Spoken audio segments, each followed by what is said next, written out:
This has Red Sox fans very concerned, as Boston, after going into the All-Star break on a 10-game win streak, have now come out very, very cold, and some stats are cause for concern for the rest of the season.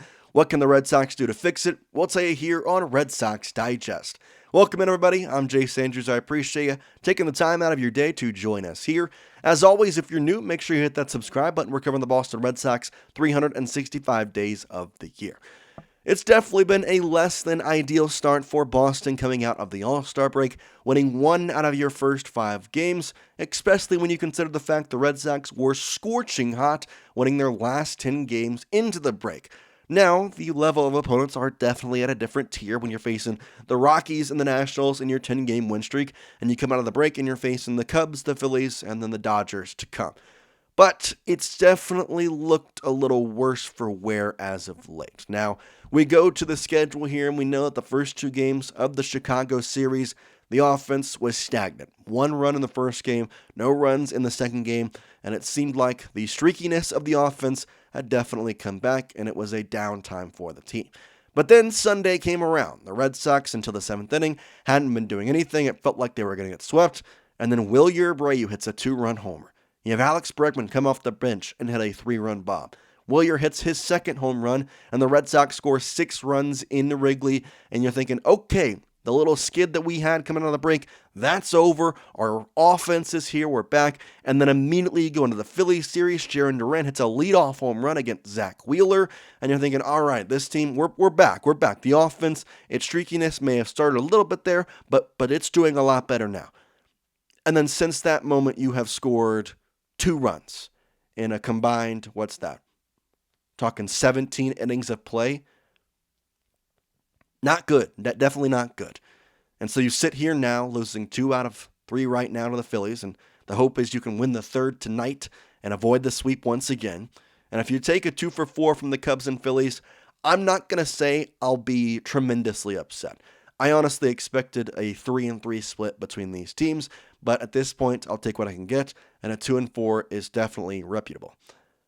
But the problem is the offense, and that's where I start to get a little concerned about the future of the team and what we can expect for the rest of the season. We know the offense has definitely been up and down for the season, and there's just some times where it's more down than up. And the All-Star break, though, has really hit at a bad time. They are now batting 194 since that break, when they were scoring absolutely every single inning, it felt like, before the break. And I know that's how it goes when you have a streaky offense like the Red Sox do. But I feel like the floor for this offense should not be a 194 average and 1 to 2 runs a game.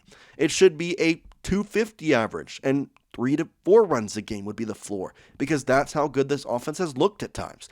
And yet we sit here and we can't even blame anything else, because the bullpen has, or rather the bullpen, the pitching staff, it's all been great. 3.43 earned run average since the All-Star game. That's where you should be winning games, especially against teams like the Cubs and the Phillies. The Cubs have a tremendously good offense, and the Phillies, although the stats don't show it, they have got a dog after dog after dog in their lineup. And we're putting them in the right place to win games, and the offense just can't get it done.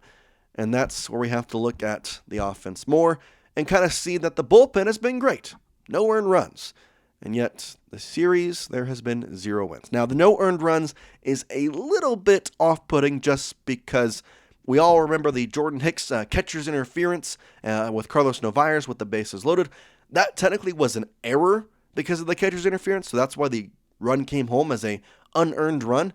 I would charge that as an earned run to Jordan Hicks. I know that's not how baseball works, but dude loaded the bases with nobody out, and I was pretty positive the Red Sox were going to lose the game at that point. A catcher's interference is not what I expected, but, I mean, bases loaded, nobody out, you get what you get. And then, of course, we all know what happened last night if you watched the game and saw another catcher's interference / a balk when Bryce Harper stole home, and apparently Carlos Narvaez stepped in front of the plate. I didn't see it, but whatever they say. It's hard. It's really hard when you look at what the Red Sox were doing going into the break, scoring 7 runs per game in their 10-game win streak. And now it's 2. It's tough, because I know this offense has a second gear, and it's not doing it. And I'm open for answers as to what happened. Do the Red Sox need to have a consistent day in and day out offense? The platooning is great. That's the way Alex Cora has always managed this team. But is it time to have an everyday player at the position? Like, it seems like when Jarren Duran and Wilyer Abreu are in the lineup, the Red Sox do better. And we're thinking about trading one of those guys. Rob Refsnyder hits a home run every time he plays. That's great, but it seems like the home runs never seem to matter. Now, I'm not blaming that on Rob. I'm just saying that that's just how it's felt. What can the Red Sox do? Well, this is going to sound odd, but they have the Dodgers coming up, and the Dodgers have not been playing good whatsoever since really July 6th, losing to the Astros, getting swept by the Brewers, lost to the Giants. They ended up winning the last two going to the All-Star break. Then they came out and got swept by the Brewers again, and then I've had some interesting games against the Minnesota Twins with the final of their series tonight. They have an off day tomorrow as well before heading to Boston, where we'll see Mookie Betts come back to Fenway once again. So that's the first step, is that the Los Angeles Dodgers have not been playing good baseball as of late, but neither have you. So the hope is something breaks and you feel better back at Fenway, because that's where your 10-game win streak was majority played. But a couple of guys that I'm looking at have really concerned me. And I'm going to start with this one. I'm not saying he as a whole concerned me, but the way that he looks running the base paths, I am very concerned about Alex Bregman and when he will be fully healthy, because I know Alex Bregman wants to run full sprints every time he gets a ball on the ground and has a potential to beat it out, but it is really tough watching him run. It is really tough watching him grimace and be slow, and I'm not saying it's hurting the team. I'm not saying that. But there has been a couple of times where you would have just felt like maybe something would have turned, maybe the Tide would have had something, because a couple of plays Bregman would have beat it out if he was healthy, if he was running at a normal pace. And we talked about a couple of plays last night in which Trey Turner kind of bobbled the ball over there at shortstop, and Bregman could have made it, and he didn't make it. It's a real tough thing to watch. And that's not to mention that you look at this team saying, okay, the offense was struggling a little bit before the 10-game win streak, but they brought back Alex Bregman. Then they also brought back Masataka Yoshida, who, I'll be the first to kind of put my hand up. I expected him to be kind of a helping hand on the offense, to not strike out, to put the ball in play, to get base hits. And the first two have been true, but he has not done a lot getting base hits. A 240 average on base percentage of just over 300. It's not been a great start to the season for Masataka Yoshida, and again, he's not playing every day. Is that something that can kind of make this scuffle start? It sure can.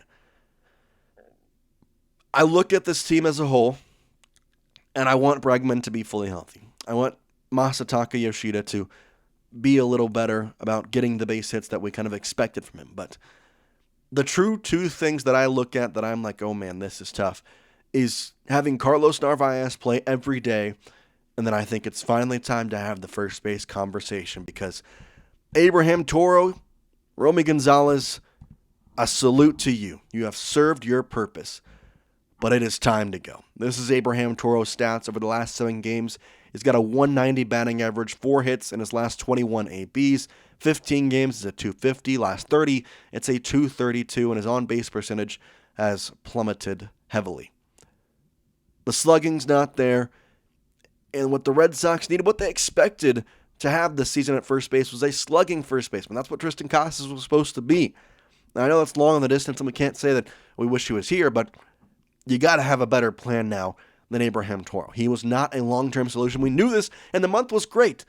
I loved the time we saw him in May and July and June. It's time to go, though. It's time to get somebody else at first base, and I love Romy too, and I think he's going to be a fantastic super utility player for the Red Sox. He's not your everyday first baseman. He's been an even tougher stretch. 1 for his last 21 in his last 7 games. Now, his average overs 15 and 30 have been good, but he has slowed down over his last 7. For the Red Sox to be a legitimate contender this season, there's 2 things they have to get done. I would like an extra piece at the rotation, although I find that a little less important than a first baseman at this point, which is wild to say, because if you'd have asked me on the 10-game win streak the most important piece, I would have 100% said a rotational piece / maybe a bullpen arm. But first base looked good. Romy was hitting the ball like crazy. Toro was still, doing decent. But now we're after the All-Star break. We've had some time to look at the stats, and you have to get a first baseman in here. Whether it's Ryan O'Hearn, Josh Naylor, I don't care. That has to be a top priority for the Boston Red Sox if they want to compete for a World Series, or at this point, even compete in the AL. The AL is a not great league this year.